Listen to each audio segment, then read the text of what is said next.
In the heart of Manhattan's financial district, on what seemed like an ordinary Tuesday morning, chaos erupted inside First National Bank. Armed robbers stormed through the glass doors, weapons drawn, transforming the marble lobby into a war zone.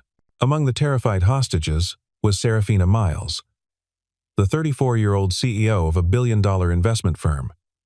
Now, with a knife pressed against her throat. Outside, 4 police officers mocked a single father who dared to ask permission to enter and help. They thought Arthur Kane was just another fool with a death wish, but within minutes, as this unassuming mechanic systematically neutralized each armed criminal with lethal precision, everyone would discover the truth that changed everything. He wasn't just a concerned citizen. He was a former Navy SEAL. Arthur Kane stood 6 feet 2 inches tall, his broad shoulders slightly hunched from years of bending over car engines in his auto repair shop. At 36 years old, his dark brown hair had begun showing threads of silver at the temples, premature aging from the weight of loss he carried. His deep blue eyes held a perpetual sadness that only lifted when he looked at his 7-year-old daughter, Evelyn. She was his entire world now, the sole reason he woke up each morning and pushed through another day of grinding work in Queens. The calloused hands that once wielded military-grade weapons now spent their days covered in motor oil, fixing broken transmissions and worn brake pads for customers who barely knew his name. 5 years had passed since cancer stole his wife, Rebecca, leaving Arthur to navigate single parenthood alone. The transition from elite military operative to civilian mechanic hadn't been his choice but a necessity. Rebecca's lengthy battle with lymphoma had drained their savings, forcing Arthur to leave the SEALs and take any job that offered stable hours and health insurance. The prestigious medals and commendations from his service in Afghanistan and Iraq now sat buried in a shoebox beneath his bed, relics of a life he rarely spoke about. Even Evelyn didn't know the full extent of her father's military past. To her, Daddy was simply the man who made the best pancakes on Sunday mornings and read her bedtime stories about brave princesses who saved kingdoms. That morning had started like any other. Arthur had braided Evelyn's golden hair into her favorite style, a simple ponytail with a blue ribbon that matched her school uniform. They'd eaten breakfast together at their small kitchen table, scrambled eggs and toast, while she chattered about her upcoming science project on ocean animals. The irony wasn't lost on Arthur that his daughter, who'd never seen him in uniform, had inherited his fascination with the sea. After dropping her at St. Mary's Elementary School, he'd driven to First National Bank to deposit the month's earnings from his shop, a modest sum that would cover rent and groceries with little left over. The bank's interior gleamed with prosperity Arthur would never touch. Marble floors reflected crystal chandeliers, and mahogany desks housed financial advisors in $1,000 suits. He felt out of place in his worn jeans and faded flannel shirt, clutching a wrinkled deposit slip like a lifeline. The teller line moved slowly, giving him time to observe the morning crowd of investment bankers, trust fund beneficiaries, and corporate executives conducting their business with practiced efficiency. Serafina Miles entered the bank at 9:15 sharp, her presence commanding immediate attention. Her tailored red power suit cost more than Arthur made in 3 months, and her blonde hair fell in perfect waves past her shoulders. As CEO of Sterling Capital Management, she'd built her reputation on calculated risks and iron-willed negotiations, but beneath the polished exterior lay a woman who understood struggle intimately. She'd grown up in foster care, clawed her way through Columbia on scholarships, and never forgot those who'd helped her along the way. 5 years ago, her charitable foundation had covered Rebecca Kane's experimental treatment costs when insurance refused. Though the treatment ultimately failed, Serafina's generosity had given the Kane family 6 precious additional months together. Arthur recognized her immediately, though they'd never formally met. He'd seen her photograph in the thank you letter from her foundation, memorized the signature at the bottom of the check that had bought his wife more time. Watching her stride across the bank lobby with confident purpose, he felt a familiar tightness in his chest, gratitude mixed with the phantom pain of loss. She was there to finalize a $50 million acquisition, a deal that would expand her company's reach into international markets. Neither of them could have predicted how violently their paths would intersect in the next few moments. The first gunshot shattered the morning calm at 9:23. The bank's heavy glass doors burst open as 4 masked men rushed inside, assault rifles raised, voices bellowing commands that echoed off the vaulted ceiling. Customers screamed, dropping to the floor in waves of panic as the lead robber, a tall, gaunt man with cold gray eyes visible through his ski mask, fired another warning shot into the ornate ceiling. Plaster rained down like snow, coating the terrified hostages in white dust. Zane Porter had planned this heist for 6 months, studying the bank's routines, identifying security weaknesses, recruiting his crew with promises of easy millions. At 40 years old, he'd spent half his life in and out of federal prison, each stint hardening him further until violence became his first language.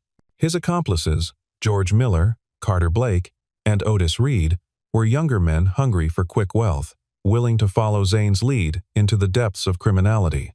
They moved with rehearsed precision. George covering the main entrance, Carter controlling the teller area, and Otis sweeping through the offices, forcing everyone into the central lobby. Arthur dropped to the floor with practiced fluidity, his body automatically assuming a tactical position that allowed him to observe while appearing compliant. Old instincts awakened, dormant neural pathways firing with remembered training. He counted the threats, noted their weapons, calculated distances and angles of attack. The familiar weight of adrenaline flooded his system, but he remained perfectly still, his breathing controlled, his expression neutral. Around him, civilians sobbed and whimpered, their fear palpable in the recycled air. Serafina had been mid-signature when chaos erupted. The acquisition documents scattered across the conference table as her business partners dove for cover. She'd started to follow when Otis Reed grabbed her arm, yanking her upright with enough force to tear her blazer's shoulder seam. His eyes, bloodshot and wild behind the mask, recognized opportunity when he saw it. The red suit, the designer jewelry, the air of authority that clung to her like expensive perfume. Everything marked her as valuable. Zane noticed his subordinate's discovery immediately. Crossing the lobby in 3 quick strides, he studied Serafina with the calculating gaze of a predator evaluating prey. Recognition dawned slowly, his thin lips curling into a smile beneath the mask. He knew exactly who she was, had seen her face on Forbes magazine covers and CNN financial segments. A CEO worth hundreds of millions would make the perfect bargaining chip. The knife appeared in Zane's hand with practiced ease, a 6-inch tactical blade that gleamed under the fluorescent lights. He positioned himself behind Serafina, one arm wrapped around her waist, the blade pressed against the delicate skin of her throat. She stood rigid, her green eyes wide but alert, calculating her own odds of survival. The cold steel against her carotid artery left no room for heroics. One wrong move would paint the marble floor crimson. Outside, the NYPD response was swift and overwhelming. Squad cars formed a barricade around the bank's entrance, their sirens creating a symphony of urgency that drew crowds of onlookers. 4 officers took point positions behind their vehicles, weapons drawn, radios crackling with updates from dispatch. Clinton Hayes, Finn Douglas, Ronnie Clark, and Leo Turner were young cops, none older than 28, eager to prove themselves in what could become a career-defining incident. Arthur watched through the bank's floor-to-ceiling windows as the police established their perimeter. He recognized their body language, the mixture of excitement and fear that marked inexperienced officers facing their first major crisis.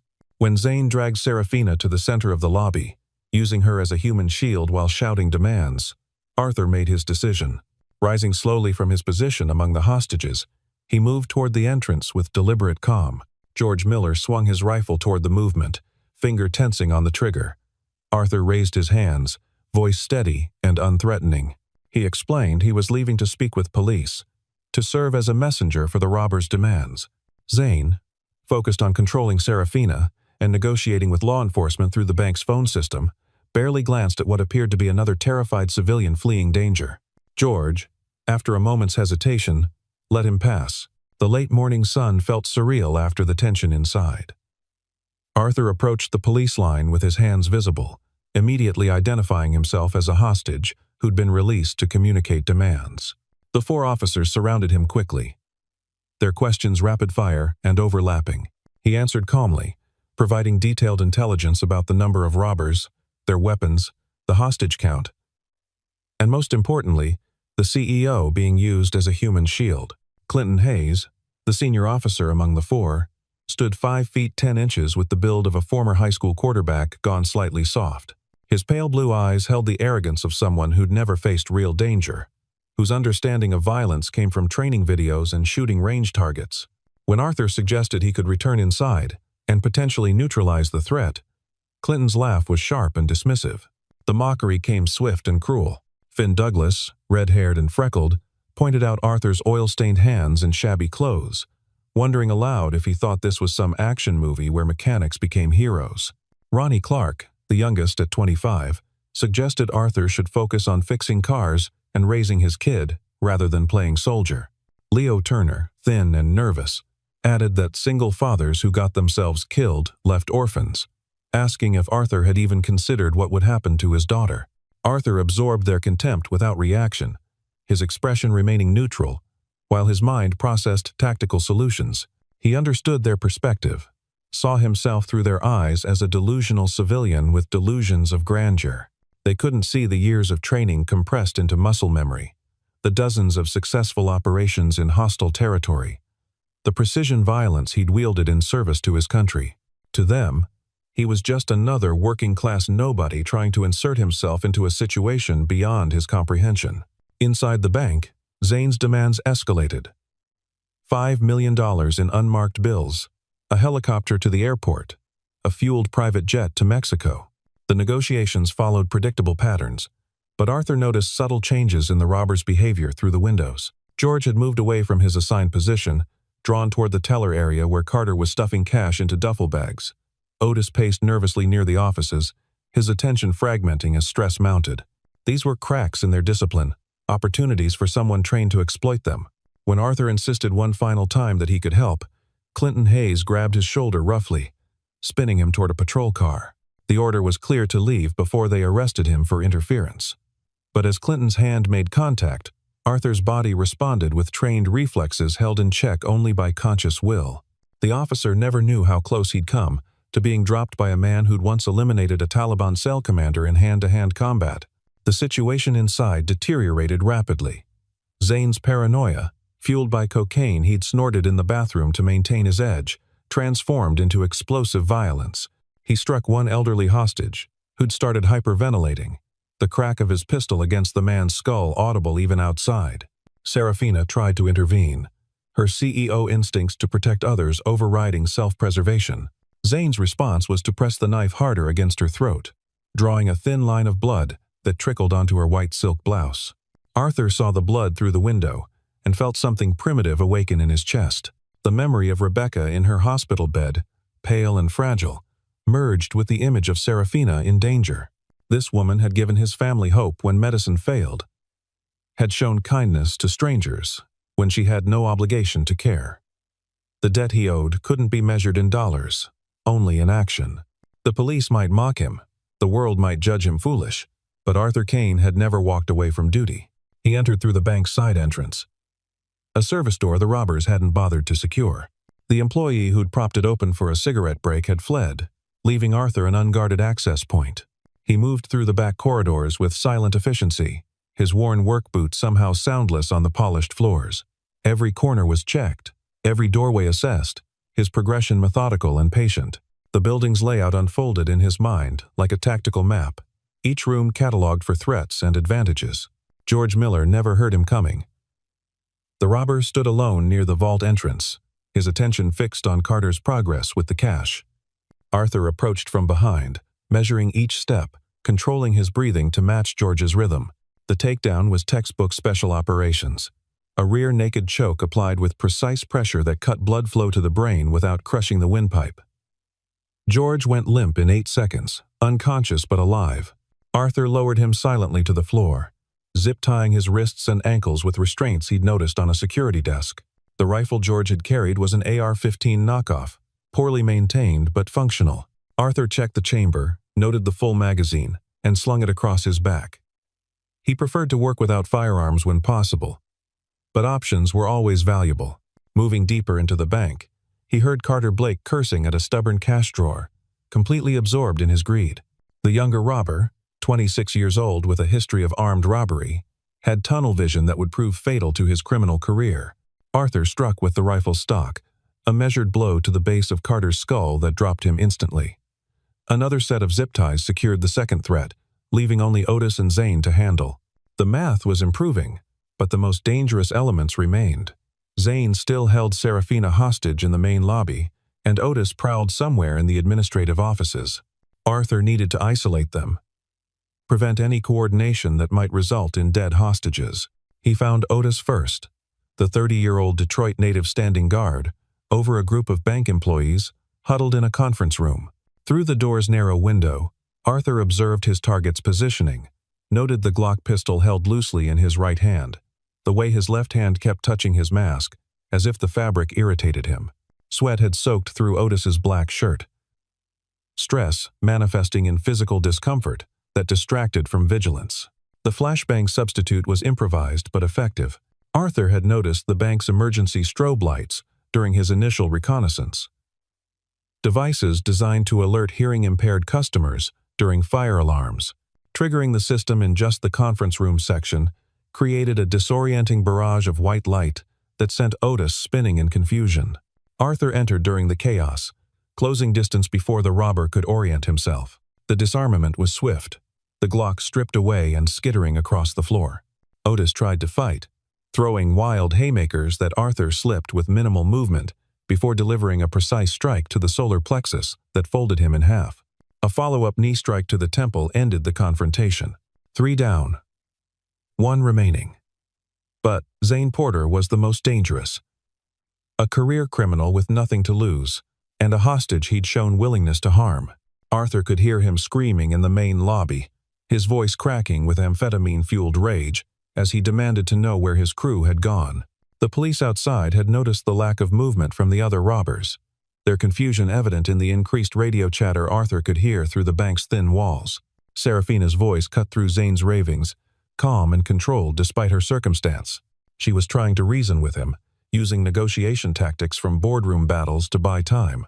Arthur recognized the intelligence in her approach, the way she humanized herself by mentioning her own difficult childhood, creating cognitive dissonance in Zane's mind between seeing her as a symbol of wealth and recognizing her as a person who'd also struggled.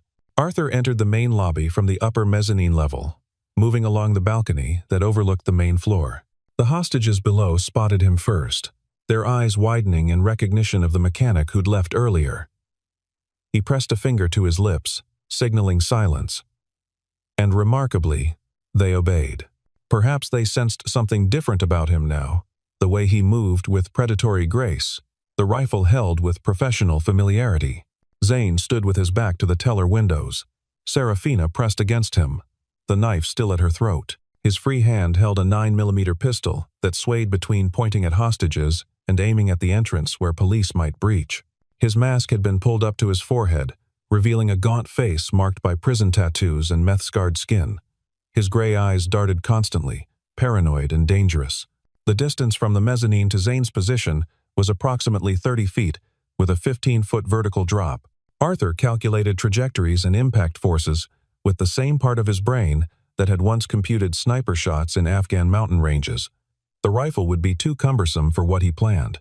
Setting it aside silently, he prepared for an approach that would have seemed impossible to the mocking officers outside. He vaulted the mezzanine railing in one fluid motion, dropping toward Zane with controlled precision. The robber heard the movement, started to turn, but Arthur's descent was already committed. He landed behind Zane, absorbing the impact through bent knees, while simultaneously sweeping the knife hand away from Serafina's throat. The blade clattered across marble as Arthur's momentum carried all 3 of them to the ground. Zane Porter fought with the viciousness of a cornered animal. His pistol swung toward Arthur's head, but the former SEAL had already trapped the arm, using Zane's own elbow as a fulcrum to break his grip. The gun discharged once, the bullet striking a chandelier and sending crystal shards raining down. Hostages screamed and scattered, but Arthur remained focused on controlling the threat. His training took over completely, muscle memory guiding him through a sequence of strikes and joint manipulations that systematically destroyed Zane's ability to fight. The confrontation lasted 43 seconds but felt like hours to those watching. Zane tried to bite, to claw, to headbutt. Every dirty trick learned in prison yards and street fights. Arthur countered each attempt with clinical efficiency, never using more force than necessary, but never hesitating to inflict the pain required for compliance. When Zane finally went limp, unconscious from a blood choke that mirrored the one used on George. Arthur maintained the hold for an extra 3 seconds to ensure he wouldn't immediately revive. Serafina had rolled away during the struggle, her hand pressed to the shallow cut on her throat. She stared at Arthur with a mixture of shock and growing recognition, not of his face, which she'd never seen before, but of his capability. The way he'd moved, the precision of violence wielded with surgical control, spoke of training far beyond any civilian self-defense course. Her green eyes searched his blue ones, looking for answers to questions she hadn't yet formed. Outside, the 4 officers watched the confrontation through the bank's windows with mounting disbelief. Clinton Hayes's arrogant smirk had vanished, replaced by slack-jawed astonishment. Finn Douglas kept blinking as if trying to clear his vision, unable to reconcile the oil-stained mechanic they'd mocked with the professional operator who'd just neutralized 4 armed criminals. Ronnie Clark's hand had unconsciously moved to his own weapon, recognizing in Arthur's movements a level of combat proficiency that exceeded anything in police training. Leo Turner was the first to speak, his voice barely a whisper that carried profound respect and shame. "That man's a Navy SEAL. Has to be. Nobody else moves like that." The words hung in the air as SWAT vehicles arrived, black-clad tactical officers pouring from armored trucks with rehearsed precision. They breached the bank's entrance, expecting resistance, but found only Arthur Kane standing calmly in the center of the lobby, hands raised and visible, surrounded by unharmed hostages and unconscious criminals. The scene was so unexpected that the SWAT team leader, a veteran with 15 years of experience, stopped dead in his tracks. Arthur's identification of himself was professional and precise. Former Navy SEAL, Team 3, recently separated, had neutralized all 4 threats with non-lethal force. He provided his service number, his former commanding officer's name, details that could be quickly verified. The SWAT leader, himself a former Marine, recognized the bearing of a special operations veteran and ordered his team to secure the criminals while treating Arthur with the respect his service demanded. The aftermath unfolded in waves of controlled chaos. Paramedics flooded in to treat minor injuries among the hostages, though miraculously, no one had been seriously hurt except for the elderly man Zane had pistol-whipped, who suffered a mild concussion. The 4 robbers were loaded into separate ambulances under heavy guard, all expected to survive and face federal charges that would likely result in decades of imprisonment. Serafina refused medical treatment for her throat wound, insisting it was superficial. Instead, she pushed through the crowd of first responders to reach Arthur, who was giving his statement to a detective. She waited until there was a break in the questioning, then stepped forward with the composed determination that had built her empire. But when she spoke, her voice carried an emotion that subordinates and rivals had never heard from the legendary CEO. "You saved my life," she said, her fingers unconsciously touching the bandage a paramedic had insisted on applying. "5 years ago, I tried to save your wife's life. I failed. But today, you succeeded where I couldn't. You gave me what I couldn't give you. Time." Arthur's composure, maintained through combat and questioning, finally cracked. His eyes glistened with unshed tears as the weight of her words settled over him. He thought of Rebecca, of the extra months Serafina's charity had provided, of bedtime stories and birthday celebrations that wouldn't have existed without this woman's kindness. The circle of debt and gratitude had closed in the most unexpected way. The media arrived like locusts, news vans disgorging reporters and camera crews who'd been monitoring police scanners. The story was irresistible for 24-hour news cycles hungry for heroes. A working-class single father, a Navy SEAL who'd given up his career to care for his dying wife, had single-handedly stopped a bank robbery and saved one of New York's most successful CEOs. The narrative wrote itself, complete with redemption arcs and American dream symbolism, but Arthur wanted none of it. When reporters thrust microphones at him, he repeated the same phrase with quiet firmness. He'd done what needed to be done. Nothing more. He had a daughter to pick up from school, a shop to run, bills to pay. The ordinary concerns of his life hadn't changed because he'd briefly returned to his former profession. He was still just a mechanic from Queens trying to raise his little girl right. The 4 officers who'd mocked him stood in a cluster near their patrol cars, unable to meet his eyes when he walked past. Clinton Hayes started to speak, perhaps to apologize. But Arthur continued, without acknowledgement. He had no anger toward them, only a weary understanding that judgment came easy to those who'd never been tested. Their shame would be punishment enough. A lesson in humility that might someday save lives. When they learned to look beyond surface appearances. Evelyn was waiting at the school's aftercare program when Arthur arrived, painting a picture of dolphins that she proudly displayed for his approval. She chattered about her day as he signed her out, oblivious to the drama that had unfolded, while she learned multiplication tables and practiced cursive writing. Arthur held her hand tighter than usual as they walked to his truck, a battered Ford that had seen better decades but still ran reliably. The drive home was interrupted by Arthur's phone ringing constantly, unknown numbers he ignored with practiced indifference. News of the robbery had spread across social media faster than wildfire. Cell phone videos from hostages creating viral content that would dominate feeds for days. Arthur Kane's name trended nationally, then globally, as time zones awakened to the story of the humble hero who'd emerged from obscurity to save the day. 3 days later, Serafina Miles stood outside Arthur's auto repair shop in Queens, her presence as incongruous as a diamond in a coal mine. She wore jeans and a simple sweater, an attempt at casual dress that still looked expensive on her elegant frame.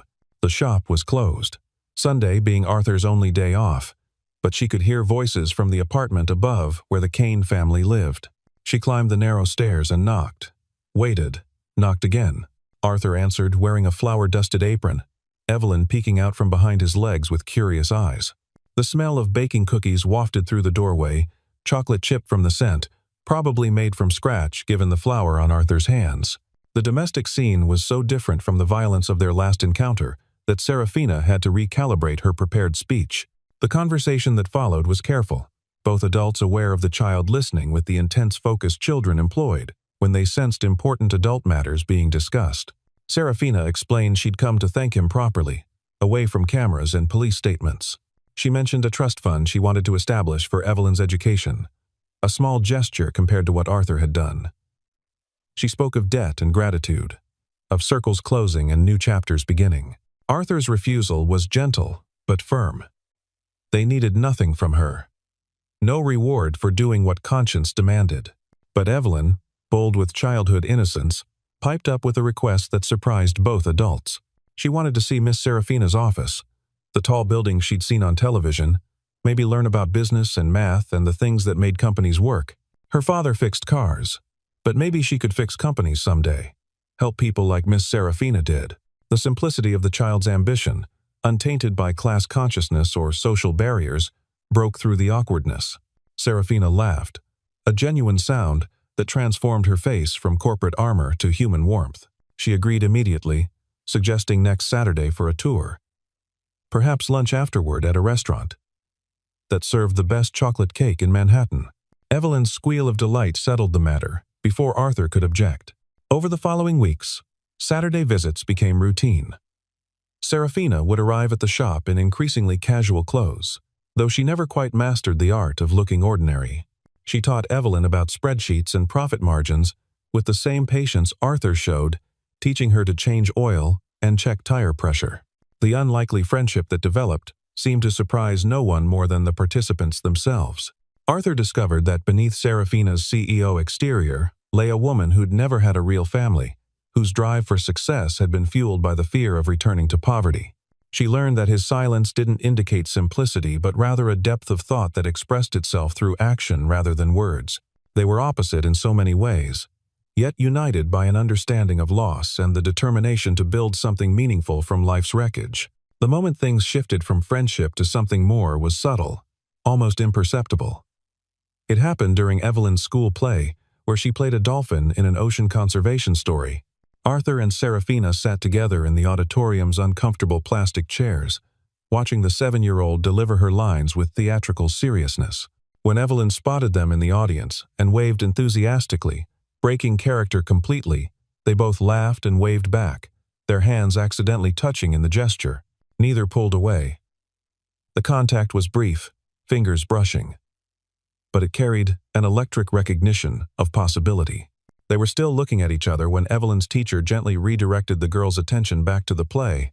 In that moment, surrounded by other parents and the chaos of elementary school theater, Something fundamental shifted between them.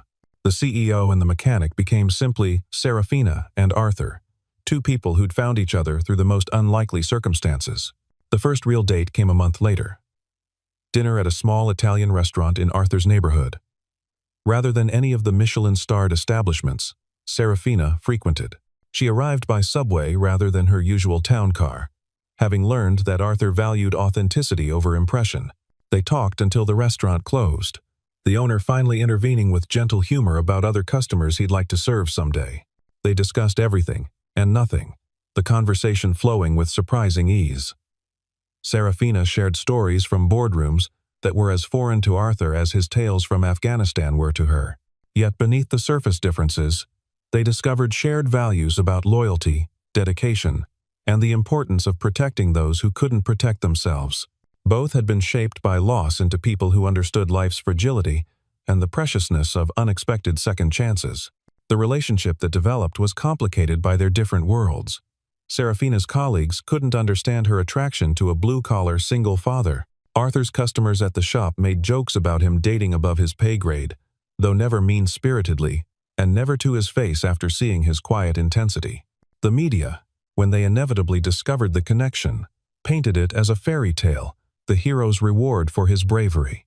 But for Arthur, Serafina, and Evelyn, it was simpler and more complex than any outside narrative could capture. It was three people building something together from the scattered pieces of their separate lives.